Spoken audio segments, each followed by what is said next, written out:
Hello friends, welcome to today's lesson. In today's lesson, we'll be learning how to solve quadratic equations using completing the square method.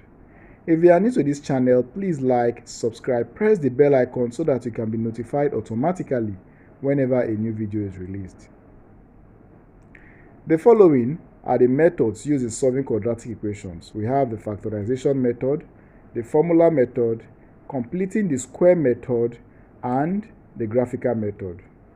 It is important you know how to solve quadratic equations using these four methods. The reason is because sometimes you are at liberty to use any of the methods, while at some other time, the method to be used is specified.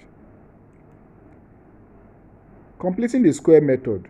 There is an interesting thing to know about completing the square method. Completing the square method is used in deriving the formula which is used in the formula method, and it is one of the examples we will be solving in today's lesson. Without wasting much time, let's solve our first example.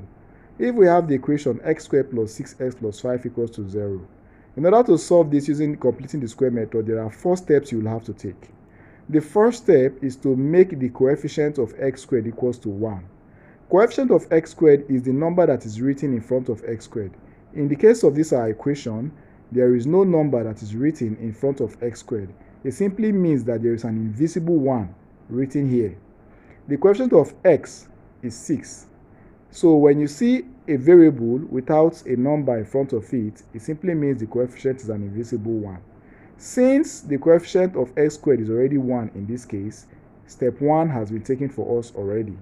Now step 2 will be to move the constant to the right of the equation. The constant in this case is the number which is plus 5. When it moves to the right, it becomes 0 minus 5, which will leave us with minus 5. Hence, we are going to write it as x squared plus 6x equals to minus 5. When you get to this stage, the next step is to look at the coefficient of x, which is 6. Take half of the number. Half of 6 will be 3. Square that number, add it to the left-hand side, and also add it to the right-hand side. The reason why we are adding it to the left and the right-hand side is for the equation to remain balanced.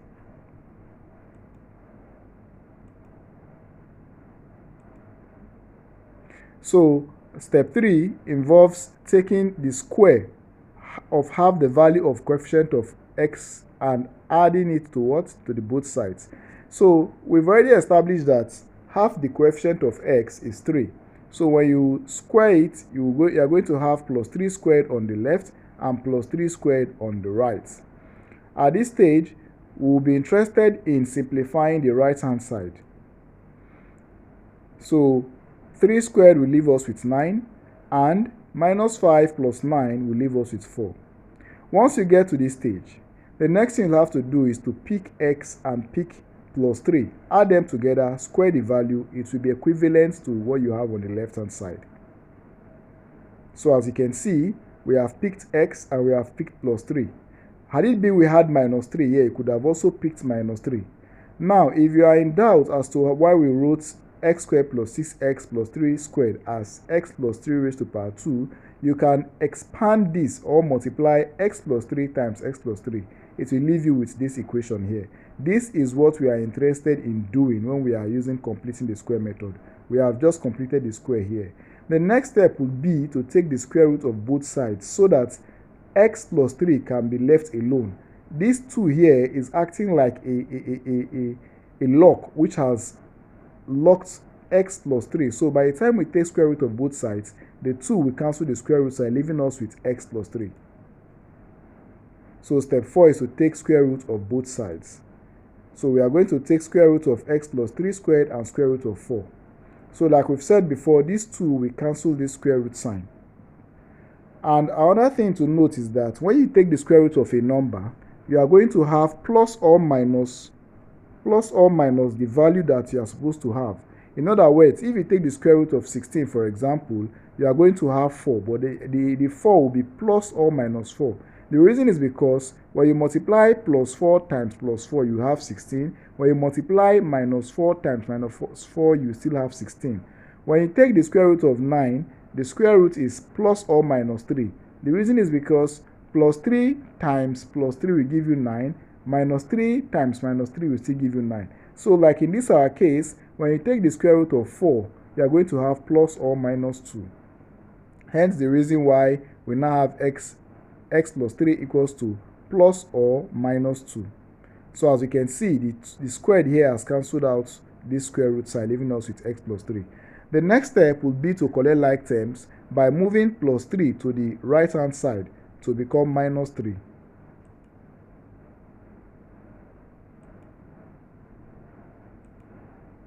Alright, so we now have x equals to minus 3 plus or minus 2.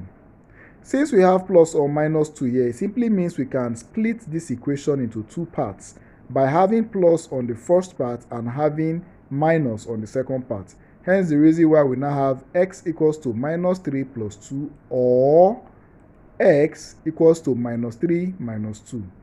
Minus 3 plus 2 will leave us with minus 1 and minus 3 minus 2 will leave us with minus 5. Moving to the second example. If we have 2x squared plus 8x minus 10 equals to 0, the first thing we'll have to do is to take step 1, which is to make coefficient of x squared equals to 1. As you can see from our equation, the coefficient of x squared is 2. In order to make the coefficient of x squared 1, we'll have to divide 2x squared by 2. But we cannot just divide only 2x squared by 2. If we do that, it will no longer be an equation. It will become an inequality. So all we have to do is to make sure that whatever we are doing, we do it on the left-hand side and on the right-hand side. So what we are going to do is to divide both sides by the coefficient of x squared, which is 2 in this case. So we'll have the left-hand side, which is 2x squared plus 8x minus 10 being divided by 2, and the right-hand side, which is 0 divided by 2. This left-hand side could also be broken down or split into 2x squared divided by 2 plus 8x divided by 2 minus 10 divided by 2. When these 2 cancels 2, we'll have x squared. We have the coefficient of x squared being 1 because 2 into 2 is 1. When 2 divides 8, we'll have 4. And when 2 divides 10, we'll have 5. 0 divided by 2 will give us 0. So this is how we've come about x squared plus 4x minus 5 equals to 0. The next step, which is our step 2, is to move this constant to the right-hand side. When minus 5 crosses over to the right-hand side, we are going to have plus 5. So we now have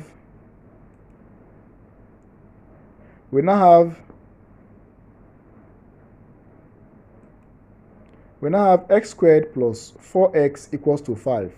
We have 5 here because minus 5 crossed over the sign of equality, it became plus 5.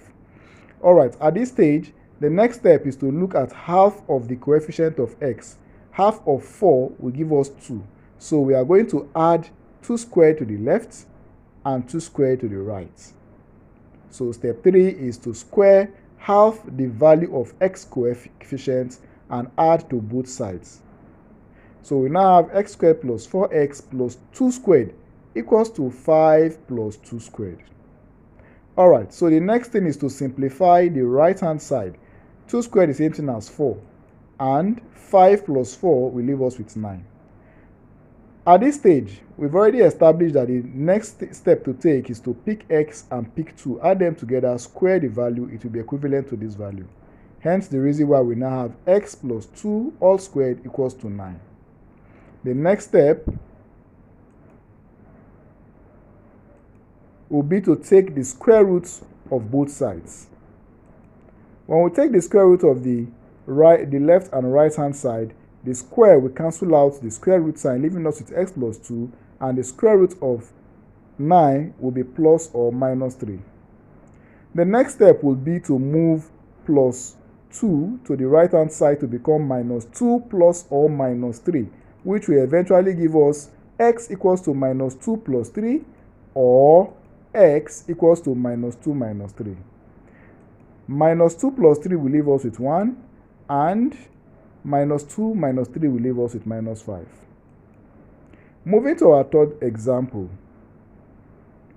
If we have the general form of a quadratic equation, which is ax squared plus bx plus c equals to 0, and we have to solve it using completing the square method, the first step will be to make coefficient of x squared equals to 1.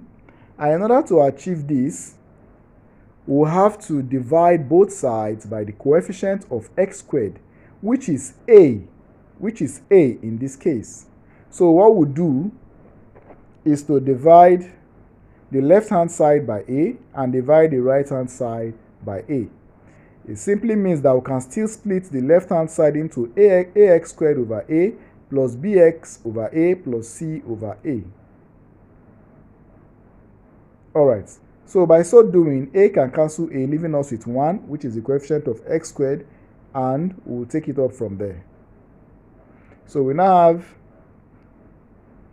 have x squared plus bx over a plus c over a equals to 0. Take note that 0 divided by a will leave us with a 0. That's the reason why we have a 0 here. The next step will be to move this constant, which is c over a, to the right hand side. It was plus c over a. When it crosses over, it will become minus c over a. Move the constant to the right hand side of the equation. Alright, so we'll now be left with x squared plus bx over a equals to minus c over a. The next step will be to square half the value of x coefficient and add to both sides. When we do that, we'll find out that the coefficient of x in this case is b over a. Half of b over a simply means b over 2a. Okay? So you will square it like we have done in our previous examples. Add it to the left-hand side, square it, and add it to the right-hand side. By the time we rearrange the right-hand side of the equation, we are going to have x squared plus bx over a plus b over 2a all squared equals to b over 2a squared minus c over a. So by the time we do our expansion of the right-hand side, we'll find out that b, when b is squared, you have b squared, and when 2a is squared, you have 4a squared. When you take the LCM of 4a squared and a, you will have b squared minus 4ac all over 4a squared. The next step would be to pick the x here and pick the b over 2a on the left-hand side. You square them, it will be equal to the right-hand side. So we now have x plus b over 2a all squared equals to b squared minus 4ac over 4a squared. The next step from here will be to take the square root of both sides so that the square can cancel out the square root sign, leaving us with x plus b over 2a.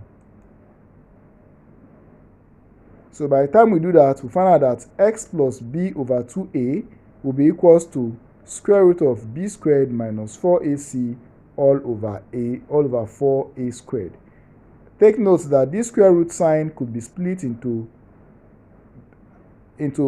square root of b squared minus 4ac and square root of a squared.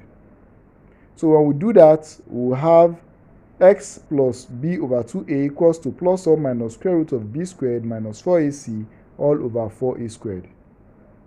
When we take the square root of 4, we'll have 2. When we take the square root of a squared, we'll have a. Hence the reason why we now have x plus b over 2a equals to plus or minus square root of b squared minus 4ac all over 2a. The next step will be to move plus b over 2a to the right-hand side. We now have minus b over 2a plus or minus square root of b squared minus 4ac divided by 2a. When you take the LCM of 2a and 2a, it will be 2a. So we'll be left with x equals to minus b plus or minus square root of b squared minus 4ac all over 2a. And this is the quadratic formula. Alright, you can try the following examples. Solve the following equations using completing the square method. If there is any part of this tutorial that you are not clear with or you have observations, you can let me know in the comment section. Thank you for listening.